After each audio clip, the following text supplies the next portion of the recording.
श्री राम जी बोले, हे मुनीश्वर, मेरा चित्त काम, क्रोध, लोभ, मोह, तृष्णा आदि दुख से जर्जरीभूत हो गया है और महापुरुषों के गुण जो वैराग्य, विचार, धैर्य और संतोष हैं, उनकी ओर नहीं जाता। सर्वदा विषय की गर्द में उड़ता है। जैसे मोर का पंख पवन में नहीं ठहरता, वैसे ही यह चित्त सर्वदा भटकता फिरता है, पर कुछ लाभ नहीं होता। जैसे श्वान द्वार द्वार पर भटकता फिरता है, वैसे ही यह चित्त पदार्थों के पाने के निमित्त भटकता फिरता है, पर प्राप्त कुछ नहीं होता। और जो कुछ प्राप्त होता है, उससे तृप्ति नहीं होती, बल्कि अंतःकरण में तृष्णा बनी रहती है। जैसे पिटारे में जल भरिए तो वह पूर्ण नहीं होता, क्योंकि छिद्रों से जल निकल जाता है और पिटारा शून्य का शून्य रहता है। वैसे ही चित्त भोग और पदार्थों से संतुष्ट नहीं होता, सदा तृष्णा ही बनी रहती है। हे मुनीश्वर, यह चित्त रूपी महामोह का समुद्र है। उसमें तृष्णा रूपी तरंगे उठती ही रहती हैं, कभी स्थिर नहीं होती। जैसे समुद्र में तीक्ष्ण तरंगों से तट के वृक्ष बह जाते हैं, वैसे ही चित्त रूपी समुद्र में विषयी बह जाते हैं।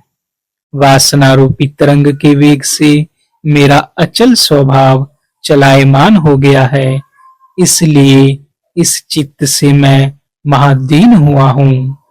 जैसे जाल में पड़ा हुआ पक्षी दीन हो जाता है, वैसे ही चित्त रूपी धीवर के वासना रूपी जाल में बंधा हुआ मैं दीन हो गया हूँ। जैसे मृग के समूह से भूली मृगी अकेली खेदवान होती है, वैसे ही मैं आत्मपद से भूला हुआ खेदवान हुआ हूँ। हे मुनीश्वर, यह चित्त सदा शोभवान रहता है, कभी स्थिर नहीं रहता। जैसे क्षीर समुद्र मंद्राचल से शोभवान हुआ है, वैसे ही यह चित्त संकल्प विकल्प से खेद पाता है। जैसे पिंजरे में आया सिंह पिंजरे में ही फिरता है, वैसे ही वासना में आया चित्त स्थिर नहीं रहता।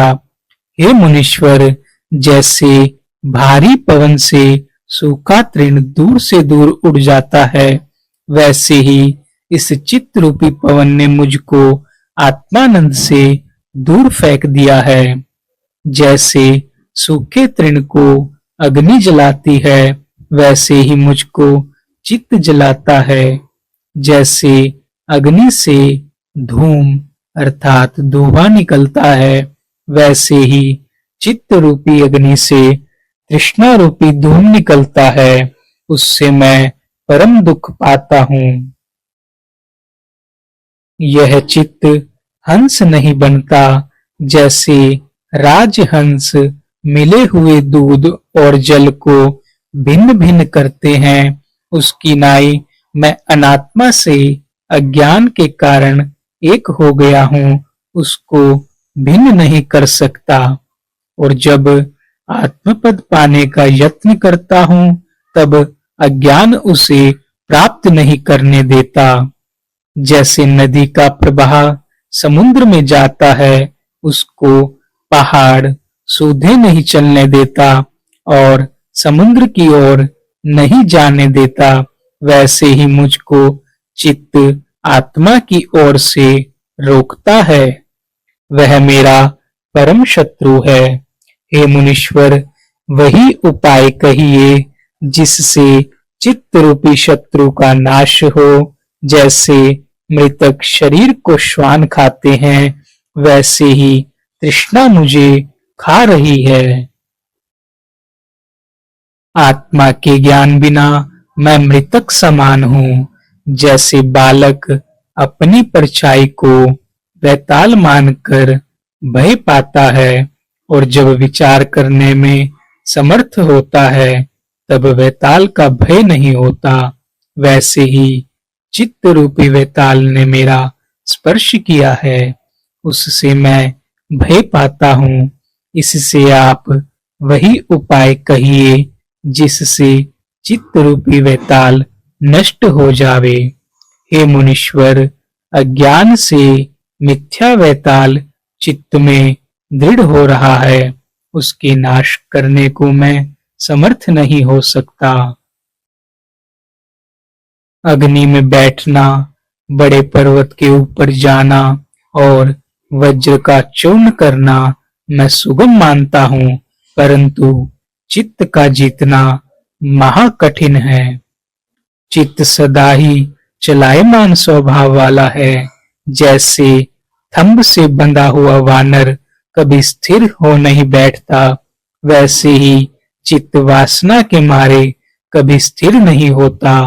हे मुनीश्वर, बड़े समुद्र का पान कर जाना, अग्नि का भक्षण करना और सुमेरु का उल्लंघन करना सुगम है, परंतु चित्त का जीतना महाकठिन है, जो सदा चल रूप है। जैसे समुद्र अपना द्रवी स्वभाव कदाचित नहीं त्यागता, महाद्रवीभूत रहता है और उससे नाना प्रकार के तरंग उठते हैं, वैसे ही चित्त भी चंचल स्वभाव को कभी नहीं त्यागता और नाना प्रकार की वासना उपजती रहती है। चित्त बालक की नाई चंचल है, सदा विषय की ओर धावता है। कहीं कहीं पदार्थ की प्राप्ति होती है, परंतु भीतर सदा चंचल ही बना रहता है। जैसे सूर्य के उदय होने से दिन होता है और अस्त होने से दिन का नाश होता है, वैसे ही चित्त के उदय होने से त्रिलोकी की उत्पत्ति होती है और चित्त के लीन होने से जगत भी लीन हो जाता है। हे मुनीश्वर, चित्त रूपी समुद्र है, वासना रूपी जल है, उसमें छल रूपी सर्प जब जीव उसके निकट जाता है तब भोग रूपी सर्प उसको काटता है और तृष्णा रूपी विष स्पर्श करता है, उससे मरता रहता है। हे मुनीश्वर, भोग को सुख रूप जानकर चित्त सदा दौड़ता है, पर वह भोग दुख का कारण है। जैसे तृण से आच्छादित खाई को देखकर मूर्ख मृग खाने दौड़ता है तो खाई में गिरकर दुख पाता है, वैसे ही चित्त रूपी मृग भोग को सुख रूप जानकर भोगने लगता है, तब तृष्णा रूपी खाई में गिर पड़ता है और जन्म जन्मांतर में दुख भोगता रहता है।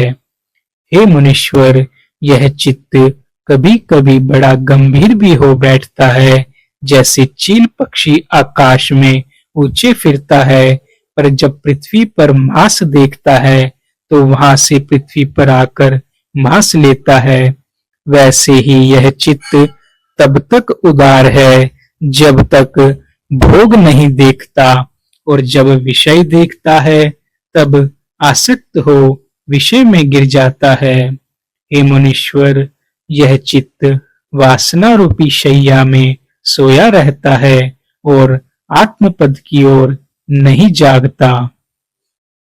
मैं इस चित्त के जाल में पड़ गया हूँ। वह कैसा जाल है कि उसमें वासना रूपी सूत है, संसार की सत्यता रूपी गांठें हैं और भोग रूपी चून है, जिसको देखकर मैं फंसा हूँ और कभी पाताल में और कभी आकाश में वासना रूपी रस्सी से बंधा घटी यंत्र की नाई फिरता हूँ। इससे हे मुनीश्वर, तुम वही उपाय कहो जिससे चित्त रूपी शत्रु को जीतूं। अब मुझको किसी भी भोग की इच्छा नहीं है और जगत की लक्ष्मी मुझको वीरस भासती है। जैसे चंद्रमा बादल की इच्छा नहीं करता पर चतुर्मास में आच्छादित हो जाता है, वैसे ही मैं भोग की इच्छा नहीं करता और जगत की लक्ष्मी भी नहीं चाहता, पर मेरा चित्त ही मेरा परम शत्रु है। महापुरुष जब इसके जीतने का यत्न करते हैं तब परम पद पाते हैं। इससे मुनीश्वर मुझको वही उपाय कहो जिससे मन को जीतूं। जैसे पर्वत पर वन पर्वत के आश्रय रहते हैं, वैसे ही सब दुख इसके आश्रय से रहते हैं। ओम श्री सद्गुरु परमात्मने नमः। ओम तम नमामि हरि परम। ओम तम नमामि हरिम परम। ओम तम नमामि हरिम परम।